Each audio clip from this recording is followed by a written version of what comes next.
Damn it. ఏంటిటా కుండబద్దలు కొడతా అత్త. నమస్కారం, కుండబద్దల్ ప్రేక్షకులకి స్వాగతం. నేను గౌతమ్ కాటా. ఈ వీడియోలో నేను మీతో చెప్పాలనుకునే అంశం, జత్వానీ కేసులో ముగ్గురు ఐపీఎస్లు సస్పెండ్ అయ్యారు. పిఎస్ఆర్ ఆంజనేయులు కావచ్చు, క్రాంతి రాణా తాతా కావచ్చు, ఇక విశాల్ గున్ని కావచ్చు. ఈ ముగ్గురిని సస్పెండ్ చేస్తూ ప్రభుత్వం కొన్ని ఉత్తర్వులు జారీ చేసింది, రికమెండేషన్ చేసి వాళ్ళని సస్పెండ్ చేశారు. ఈ సస్పెన్షన్ తోటి మరి ఈ కేసు ఫైనల్గా తేలిపోయింది అని అనుకుంటానికి లేదు. ఇందులో గట్టిగా విచారణ చేయవలసి ఉంది.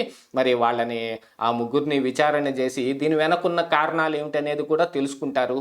ఆల్మోస్ట్ ఆల్ ఇక్కడ మరి జత్వానీ మీద ఈ కేసుకి ఏదైతే కంప్లైంట్ ఇచ్చారో మరి అతని విషయంలో ఏం జరిగింది అనేది, కానీ అతన్ని ఎవరు ప్రోద్బలంతో ఆ కేసు పెట్టడం జరిగింది అనేది కూడా ఇందులో తేలాల్సిన అంశమే అయినప్పటికీ, ఈ ముగ్గురి సస్పెన్షన్ కంటే కూడా తర్వాత ఏం జరగబోతోంది అనేది ఎక్కువ ఇంట్రెస్టింగ్ పాయింట్. ఇక్కడ ఈ ముగ్గురు చేసిన ఆయుధం లాంటి వాళ్ళు.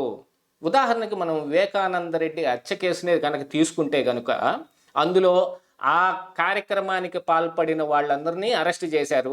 అందులో దస్తగిరి లాంటి వాళ్ళు అప్రూవర్గా మారిపోయినా సిబిఐ మరి వాళ్ళని మాత్రమే విచారించేసి అంతటితోటి ఆ కేసును తేల్చేసి వాళ్ళకి శిక్ష పడేటట్టు చేయటం అనే దాంట్లో వాళ్ళంతటి వరకే ఊరుకోలేదు కదా. ఆ తరువాత భాస్కర్ రెడ్డిని ఎందుకు అరెస్ట్ చేశారు, అవినాష్ రెడ్డి ఇదిగో అరెస్టు అదిగో బెయిల్ అన్నట్టు చందాన ఆయనకు కూడా A8 అనే ఓ పట్టం ఎందుకు కట్టారు.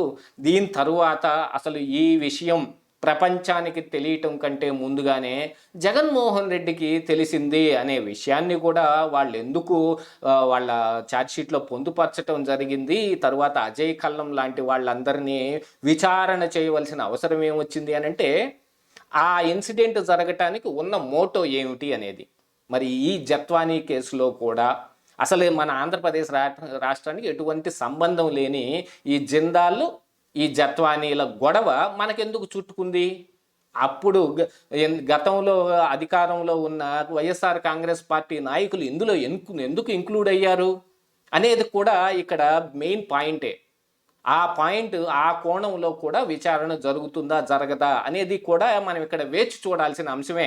ఆ విషయంలో మరి మన పోలీసులు జిందాల్ దాకా వెళ్ళే అవకాశం ఉందా లేదా అని. ఇంతకు ముందు కూడా నేను ఇదే లాంటి వాదన వినిపించినప్పుడు, ఏది కొత్తగా ఈ జత్వానీ కేసు పేపర్లో వచ్చిన కొత్తలో చేసిన వీడియోలో జిందాల్ని అసలు విచారించాల్సిన అవసరం లేదనో ఇంకోటనో చాలామంది కామెంట్లు పెట్టారు.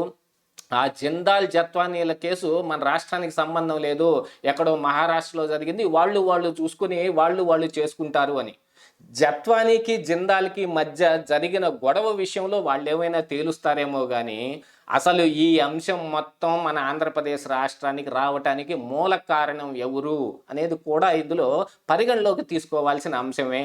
మరి దాన్ని వరకు ఏమైనా తప్పించి వీళ్ళ వరకు శిక్షించే అవకాశం ఏమైనా ఉంటుందా, లేకపోతే విచారణలో ఫైనల్గా ఇది ఈ కార్యక్రమం ఎందుకు జరిగింది అంటే దాని మోటో కేవలం జత్వానీ జిందాల్ మధ్య ఉండే గొడవే. జిందాల్ ఇక్కడ ఉన్న రాజకీయ నాయకులని, ఇక్కడ అధికారంలో ఉన్న వాళ్ళని ఇన్ఫ్లుయెన్స్ చేయటం మూలాన జరిగింది అనే విషయాన్ని కూడా బయటకు తీస్తారా లేదా అనేది ఇక్కడ పరిగణలోకి తీసుకోవాలి. మరి వాటన్నిటినీ సైడ్ చేసేసి ఇంతవరకే చేస్తారు అని నేను చెప్పకపోయినప్పటికీ కూడా ఇందులో జిందాల్ దాకా ఈ కేసును తీసుకెళ్లాల్సిన అవసరం ఉందనేది మాత్రం మనం గుర్తుపెట్టుకోవాలి. ఎందుకంటే మరి జిందాల్ లాంటి వాళ్ళందరినీ అరెస్ట్ చేస్తే అసలే మనం కుదేలైపోయిన ఆంధ్రప్రదేశ్ రాష్ట్రానికి పారిశ్రామికులు వచ్చి ఇక్కడ పరిశ్రమలు పెట్టే అవకాశాలు మెండుగా తగ్గిపోతాయని కొంతమంది వాదన వినిపిస్తున్నప్పటికీ, ఇలాగా నేరాలకి పాల్పడే ఈ పారిశ్రామికవేత్తలు మన ఆంధ్రప్రదేశ్ రాష్ట్రం వస్తే ఏం జరుగుతుంది? ఇక్కడ మళ్ళీ వేరే ఏదో ఘోరాలు నేరాలు చేయొచ్చేమో, చేస్తారు అని చెప్పలేకపోయినా చేసే అవకాశాలు ఉన్నాయి కదా. మరి అలాంటి వాళ్ళు మన ఆంధ్రప్రదేశ్ రాష్ట్రం రావాల్సిన అవసరం ఉందా?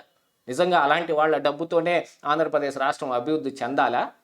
కాకపోతే ఈ కేసులో మరి జత్వానీ ఏం కంప్లైంట్ ఇచ్చింది, ఆ కంప్లైంట్ని వీళ్ళు ఎంతవరకు విచారిస్తారు, మరి వివేకానంద రెడ్డి హత్య కేసులో కూడా సునీత ఎంతో రకాలుగా పోరాడి సిబిఐని తీసుకొస్తే సిబిఐ తేల్చింది ఇంతకు ముందు ఆ సిట్టు వీటన్నిటికంటే కూడా సిబిఐ తేల్చిందే మెండుగా కనిపిస్తూ ఉంది.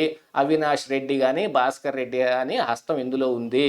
గూగుల్ టేక్అవుట్ ద్వారా ఈ ఇన్సిడెంట్ జరగటానికి ముందు అవినాష్ రెడ్డి ఇంట్లోనే వీళ్ళందరూ ఉన్నారని, ఆ తర్వాత అవినాష్ రెడ్డి ఇచ్చే స్టేట్మెంట్ల ప్రకారంగా ఆయన ఏదో జమ్మల మడుగు వెళ్తూ తిరిగి మళ్ళీ హైవే మీద నుంచి తిరిగి వెనక్కి వచ్చానని చెప్పే దాంట్లో విచారణ చేయడానికి అక్కడున్న ఒక శ్రీకృష్ణ ఆలయంలో ఉన్న సీసీ కెమెరాల ఫుటేజ్ను కూడా ఏదో పరిశీలించినట్టుగా కూడా వార్తలు వచ్చాయి ఆ రోజున.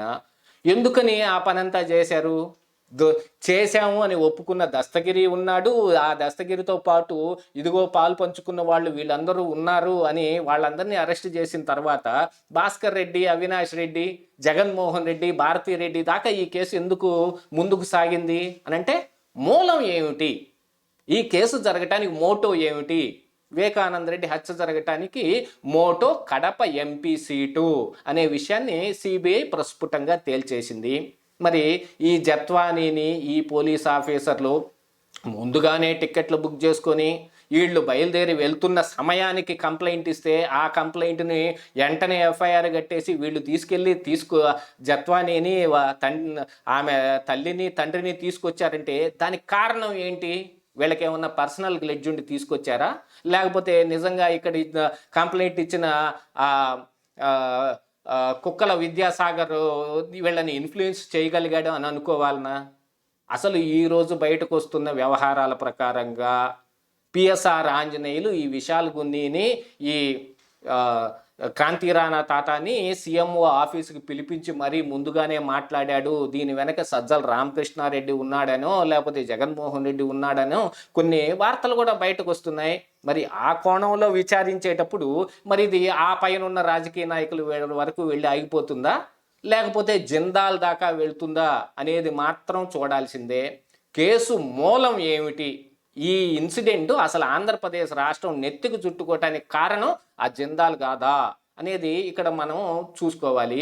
విచారణలో ఏం తేలుస్తారు, విచారణలో ఆయన పాత్ర బయటకు వస్తుందా రాదా అనే దానికంటే మరి మనకున్న ఒక కామన్ సెన్స్ ప్రకారంగా ఆలోచించుకుంటే ఈ వ్యవహారం మొత్తం ఆంధ్రప్రదేశ్ రాష్ట్రం నెత్తినికి చుట్టుకోవటానికి మన జగన్మోహన్ రెడ్డికి జిందాల్కి మధ్య ఉన్న స్నేహమే అనేది ఇందులో మోటో కింద తీసుకోవాల్సిన అవసరం ఉంది కదా.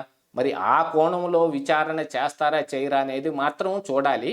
ఈ ముగ్గురి సస్పెన్షన్ తోటే ఈ కేసు ఇక్కడతోటి అయిపోలేదు. ఇంకా విచారణ చేయవలసిన అవసరం ఉంది. నెక్స్ట్ ఎవరు, ఆ నెక్స్ట్ ఎవరు, ఆ నెక్స్ట్ ఎవరు అనేది కూడా బయటకు రావాల్సిన అవసరం ఉందనేది మాత్రం ఇక్కడ ప్రస్ఫుటంగా కనిపిస్తూ ఉంది. ఇదే ఈరోజు కుండబద్దలు.